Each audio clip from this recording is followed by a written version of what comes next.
Mısır'daki olaylara Müslüman kardeşlerimize zulmeden Allah belalarını versin. Allah'ından bulsunlar. Allah yar ve yardımcıları olsun. Allah rızası için hac mevsimidir.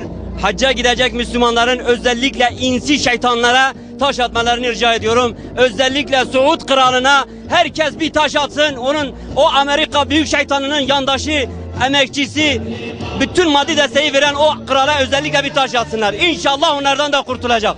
Mısır'a, Muhammed Morsi ve İhvani Müslüman kardeşlerimize Yüce Rabbimin bereketi, rahmeti, yardımı onların üzerinde olsun, olacaktır.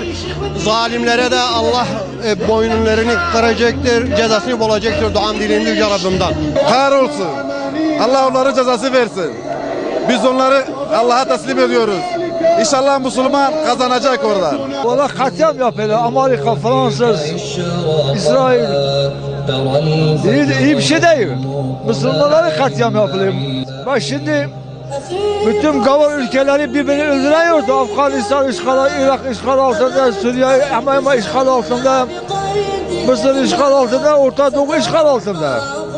يا رب رب العالمين خذ سوى مسكيني خذ تقومي ومدريني أو مسلمان شكل يا أخي وهي إن شاء الله قوتا خذي قوات الله خذي مسلمان حبيب بلا ياج بلا بيلك أو ظلمي قبول نكن ربي عالمي قبول نكه ربي عالمي قبول نكه تشاوتن كذا ما تشاوتي ام زبرونجيت كفن ام تشاوتن جوان را خدا الله yardım بك. Vallahi hep birlikte destek olmamız lazım. Evet. Ondan sonra yardım etmemiz lazım. Onları kahretmek lazım. İnşallah.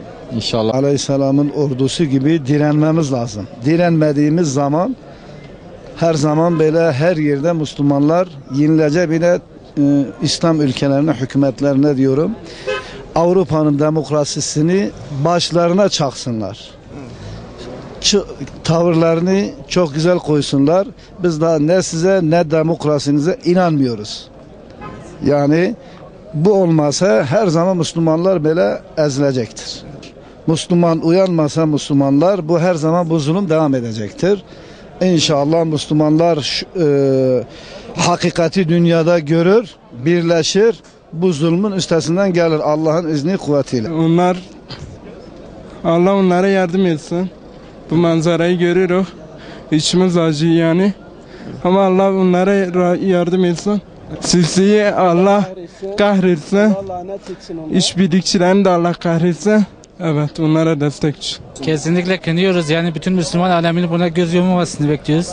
Biz Mısır şey yapıyoruz. Mursi'ye de destekliyoruz. Bütün Müslümanlar, bütün Arap ülkeleri, biz zaten Arap ülkelere çok kızgınız. Çünkü buna destek vermiyorlar. Bunu darbe olarak görmüyorlar. Herkes darbe olarak görüyorsa, biz görüyorsak Mısır Arabistan, Arap ülkeleri de bütün diğer ülkeleri de görmesi lazım. Kesinlikle bu katliamı biz kınıyoruz.